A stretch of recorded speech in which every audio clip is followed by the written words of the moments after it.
Bonjour frères et sœurs, bienvenue à cette nouvelle exhortation. Aujourd'hui, nous allons partager ensemble cette portion de l'écriture. Avant ça, je tiens sincèrement à remercier tous ceux-là qui nous encouragent, tous ceux-là qui nous édifient et même ceux-là qui nous critiquent. Nous vous remercions parce que par rapport à vos critiques et à vos remarques, ça nous permet de nous améliorer de plus en plus. Gloire à Dieu. Et la bonne œuvre que Dieu a commencé dans nos vies, il mène ça jusqu'à la fin. Nous voyons son œuvre dans nos vies chaque jour. Donc, frères et sœurs, une fois de plus, nous voulons aussi nous excuser parce que ça fait plus d'un mois que nous n'avons pas posté de nouvelles vidéos. Et cela est juste dû au fait que nous avons observé un temps de 21 jours de jeûne, une période de 21 jours de jeûne. Et après cette période de 21 jours de jeûne, nous étions épuisés, nous étions fatigués. Donc, nous devons d'abord nous retirer, nous reposer, nous ressourcer afin de revenir en forme. Et gloire à Dieu, nous sommes en forme. Nous remercions Dieu pour les témoignages. Nous remercions Dieu pour ce que Dieu a fait dans la vie des uns et des autres. Certains ont seulement appris à nouveau à adorer Dieu. Ils ont appris à entrer en intimité avec Dieu. En tout cas, c'était merveilleux. C'était vraiment bien. D'ici la fin d'année, nous ne savons encore quand exactement nous allons encore entrer en jeûne et prière pour une période de 21 jours.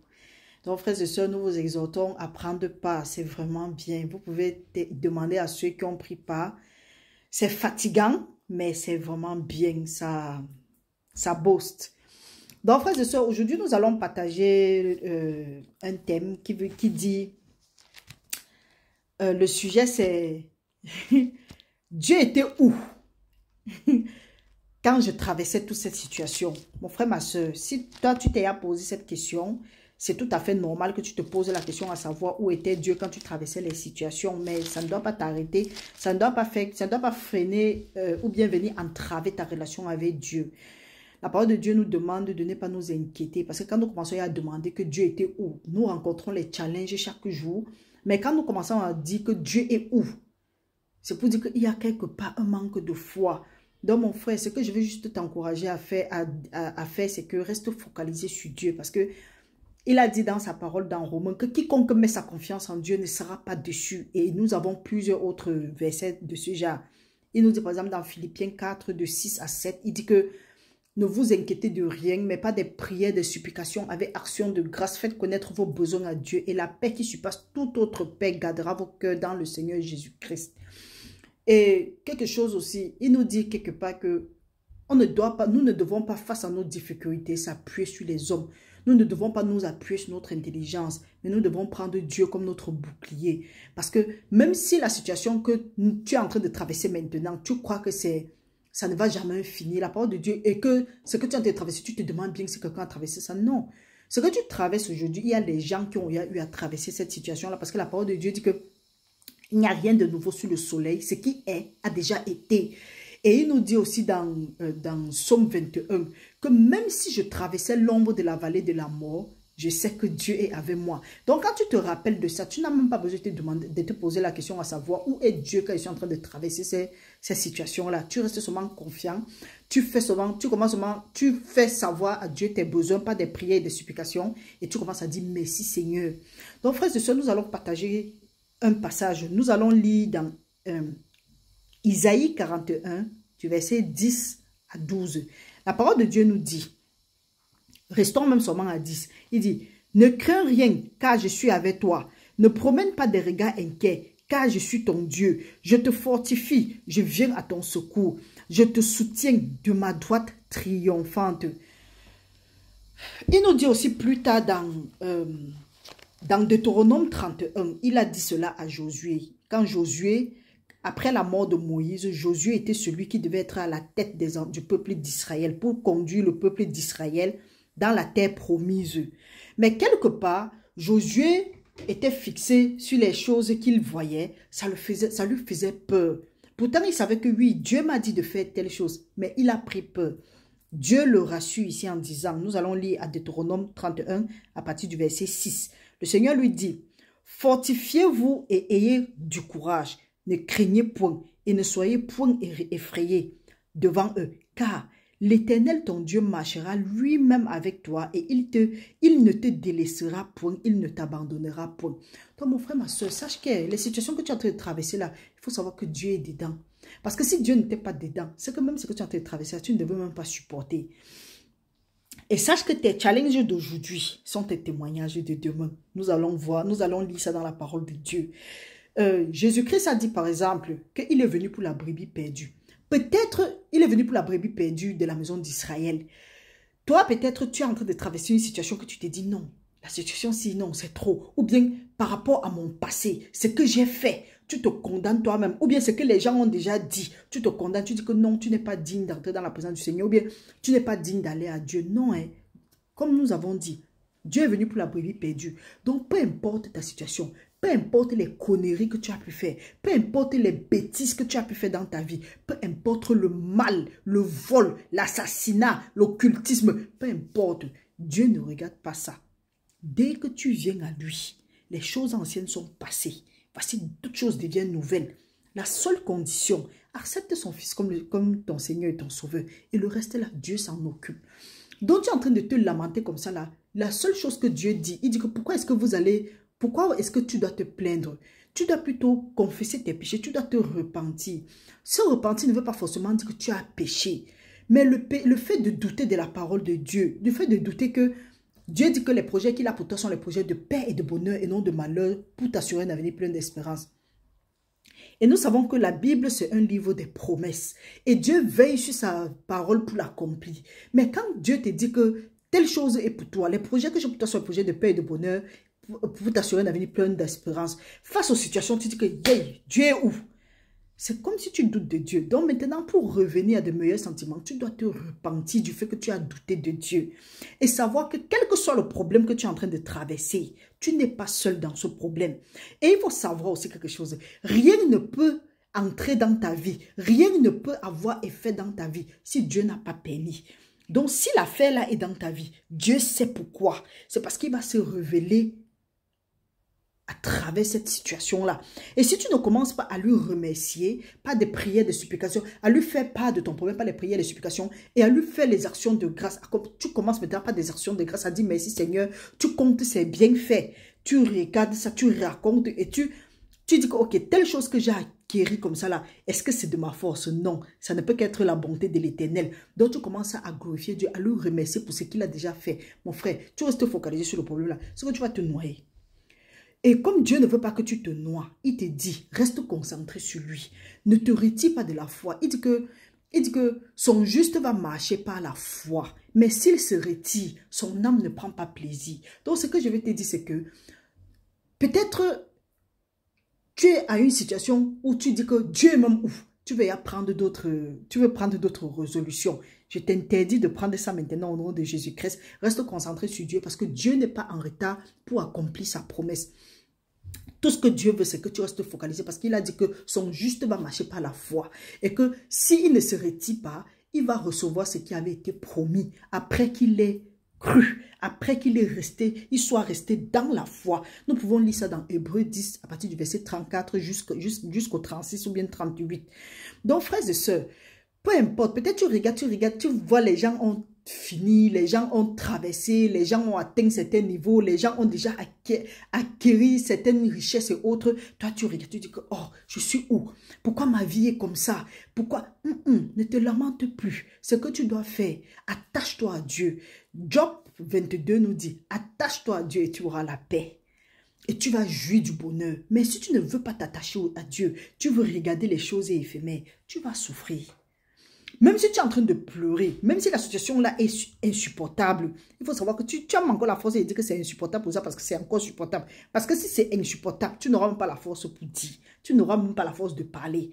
On va seulement constater. Donc, reste focalisé. Ce que tu traverses, il n'y a rien de nouveau sur le soleil. Tu penses que Sarah et Abraham ont traversé quoi? Élisabeth a traversé quoi? Élisabeth, la maman de Jean-Baptiste, a traversé quel genre de situation? Sarah, la maman d'Isaac, a traversé quelle situation? Anne, la mère de Samuel, vous savez qu'elle a traversé quel genre de situation? Donc, ce que tu es en train de traverser, peut-être tu es en train de bouder, tu es en train de dire que, oh, tel m'a dit telle chose, oh, parce que je n'ai pas telle chose, parce que je ne suis pas telle personne, on ne me considère pas. Tu n'en as rien à cirer. Avance ta vie. C'est ce que Dieu dit de toi qui est important. Ce que les hommes peuvent dire de toi, ça n'a pas de sens, mon frère, ma soeur. Reste concentré à ce que Dieu a dit. Aussi longtemps que tu restes concentré à ce que Dieu a dit, tu vas constater, tu vas voir plus tard que tes challenges d'aujourd'hui sont tes témoignages de demain. Parce que quand nous avons pris l'exemple de la mère de Samson, nous avons pris l'exemple de la mère de Isaïe, de Isaac, nous avons pris l'exemple de la mère de Samuel. Le dénominateur commun de tous ces gens-là, c'est qu'elles étaient stériles. La Bible mentionne, elles étaient stériles. Et vous savez, pendant cette période-là, vous savez le genre de persécution qu'ils ont rencontré. Zacharie était sacrificateur à l'église. Sa femme était Élisabeth et elle était stérile. Anne, par exemple, a été persécutée par Pénina. Sarah a été persécutée par Agaï. Et Agaï, c'est celle que Sarah avait vue et elle a poussé dans les mains de son mari. C'est pour dire qu'elle avait une certaine confiance à Agaï. Donc, et comme Jésus-Christ a dit que c'est toi avec qui je mangeais qui me trahis. Donc, il faut savoir que certaines trahisons même ne vont pas venir de loin. Ça vient plutôt de nos proches. Mais Dieu dit de ne pas en vouloir à nos frères et sœurs. Au contraire, de prier pour eux. Parce que si nous regardons aussi la parole de Dieu qui nous parle dans Éphésiens 6, 12, que nous n'avons pas lutté contre la chair et le sang, mais contre les esprits, les dominations, les autorités, les princes des ténèbres dans les lieux ténébreux. Nous allons comprendre que si quelqu'un même nous a attaqués, c'est seulement venu, c'est parce qu'un esprit a influencé. Donc nous voyons que Anne, Sarah et Isabelle étaient bien persécutées, mais à la fin, elles ont reçu leurs enfants. Et nous savons que la parole de Dieu dit que le fruit des entrailles est une bénédiction, est une récompense de l'Éternel. Et c'est la récompense de l'Éternel, la bénédiction de l'Éternel qui enrichit et ne fait suivre d'aucune douleur. Donc il faut savoir, je ne sais pas si c'est l'enfant que tu cherches, je ne sais pas si c'est le travail que tu cherches, je ne sais pas si c'est la maison que tu cherches. Tu es en train de chercher quelque chose qui te vole ta joie, qui te vole ta paix. Il faut savoir que ta bénédiction est là. Ce n'est qu'une question de temps maintenant. C'est déjà là. Et quand on dit même qu'une question de temps, peut-être même toi qui es encore en train de bloquer, pas tes lamentations, pas tes inquiétudes et autres. Parce que quand nous nous inquiétons, nous ne pouvons pas être focalisés sur Dieu et nous ratons le meilleur. Nous voyons l'exemple de Pierre. Quand Jésus-Christ a dit que marche et tu viens me voir, il a commencé à marcher sur l'eau. Quand il a soulevé la tête, il était concentré sur Jésus-Christ. Il marchait sur l'eau. Mais quand la tempête a commencé à faire ça, il s'est inquiété. Il a commencé à fixer ses yeux sur la tempête. Qu'est-ce qu'il a commencé à se noyer jusqu'à ce qu'il crie encore à Jésus-Christ. Donc, si tu constates que tu es en train de te noyer ou bien tu t'es noyé, crie à Jésus-Christ et il va te retirer des eaux. Et il va te mettre là où tu dois être en sécurité. Donc, mon frère, ma soeur, ce que tu crois que les autres sont déjà arrivés, toi, tu n'es pas encore arrivé. Reste dans la prière, reste intègre, que Dieu puisse te faire confiance. Confiance sur quoi? Il dit que si tu n'es pas fidèle sur des petites choses, qui va te confier les grandes choses? Que Dieu puisse te faire confiance en ce moment, c'est que tu es en train de traverser les périodes difficiles.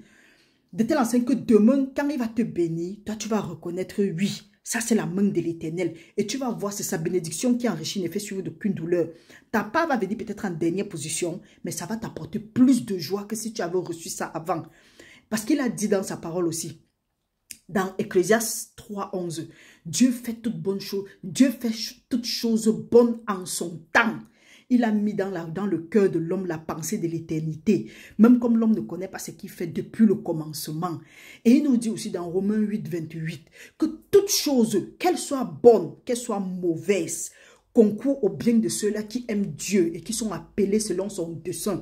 Donc certaines choses que tu es en train de traverser maintenant, quelquefois, c'est aussi parce que tu es appelé. Et à partir de ces challenges, au lieu de t'inquiéter, au lieu de te lamenter, au lieu de dire que ouais, le ciel te tombe sur la tête, où est Dieu? Apprends de ces moments-là, Dieu est en train de te façonner, de telle façon que si plus tard, ou bien plus tard, quand tu vas rencontrer quelqu'un dans la même situation, que tu sois en mesure de lui dire, hey, la situation que tu traverses là, je connais les gens qui ont traversé, moi-même qui te parle là, j'ai traversé ça. Et là, tu es mieux placé pour donner les conseils, pour édifier, pour compatir, donc pour fortifier, pour encourager la personne. Donc mon frère, ma soeur, ne crois pas que le problème que tu es en train de traverser là, c'est du jamais vu, c'est un déjà vu. Si nous prenons seulement l'exemple de Zacharie, Zacharie était à l'église, c'est sûr qu'on l'avait pointé du doigt qu'il prie. Pourquoi ça n'a pas été comme ça là? Nous voyons Sarah, Abraham était le père de la foi. C'est sûr qu'on avait à parler de lui, même Agaï. quand Sarah a poussé Agar dans les mains d'Abraham, après, quand elle est sortie avec son Ismaël, qu'est-ce qu'elle a fait? Elle a commencé à toiser Sarah, il l'appelait même stérile. Mais Sarah a eu un seul. Et quand? À la dernière minute. Parce que quand on regarde, on voit qu'elle a accouché trop tard. Mais c'est Isaïe. Jusqu'aujourd'hui, on dit toujours nos pères Abraham, Isaac et Jacob. Pas Isaïe, Isaac. Abraham, Isaac et Jacob. Donc, il est resté pour l'éternité. Quand nous parlons de Samuel, aujourd'hui, nous pouvons lire 1 Samuel, 2 Samuel. C'est toujours Samuel de Anne qui a passé le temps à être appelée la stérile, la sans enfant, par sa coépouse Pénina. Quand nous lisons aussi Élisabeth, qui est justement la mère de Jean-Baptiste, elle-même, elle était stérile. Qui sait ce qu'on n'a pas dit d'elle? Mais maintenant, quand nous regardons, nous voyons qu'en aucun endroit, Ismaël est mentionné comme Isaac. Ou bien les enfants de Pénina ne sont mentionnés nulle part, si ce n'est pas seulement Samuel, l'enfant de Anne. Donc, ce que tu es en train de traverser là, Dieu va te donner ça au moment venu et ce serait connu de tous. Tout le monde va voir. Ce serait la lumière du monde, le sel de la terre. Donc, frères et sœurs, je t'encourage, je vous encourage. Restez focalisés à Dieu. Accrochez-vous à Dieu et vous aurez la paix. Il dit que ne te soucie de rien, mais pas des prières, des supplications, des actions, des grâces. Fais connaître tes besoins à Dieu. Et la paix qui surpasse toute paix gardera ton cœur, gardera nos cœurs dans le Seigneur Jésus-Christ. Les Égyptiens que vous voyez aujourd'hui, vous ne les verrez plus jamais. Les Égyptiens là sont les qui? Ce sont les difficultés, ce sont les choses qui t'oppressent, qui nous oppressent à longueur de journée. Mais Dieu nous dit de rester tranquille parce qu'il va combattre nos combats. Tout ce que nous devons faire, c'est de savoir est-ce que nous sommes avec Dieu parce que Dieu est toujours avec nous. Est-ce que nous sommes avec Dieu? Et parce qu'il a dit aussi qu'avec lui, nous allons faire les espoirs. Celui qui va renverser nos ennemis. Donc, mon frère, ma soeur, reste béni au nom puissant de Jésus-Christ et que ton combat ne soit pas contre les êtres humains, que ton combat soit plutôt contre les dominations. Et là, tu vas jouir du bonheur dont Dieu parle. Reste béni au nom puissant de Jésus-Christ. Je prie que toute arme forgée contre toi reste nulle et sans effet et que toute langue qui se lève contre toi, que ce soit condamné. Que tout spectre de méchanceté dans ta vie soit brisé à partir de maintenant au nom puissant de Jésus. Que de peur que tu n'étendes tes mains vers l'iniquité. Que toute langue, que tout ce que l'ennemi a plané dans ta vie, tout ce qu'il a dit, toute méditation, tout rituel, toute parole incantatoire, psychique, que ce soit détruit à partir de maintenant au nom de Jésus-Christ. Restez bénis et que seule la volonté de Dieu s'accomplisse dans ta vie et dans la vie des différents membres de ta famille. Maintenant et pour l'éternité, au nom de Jésus, nous avons prié. Amen.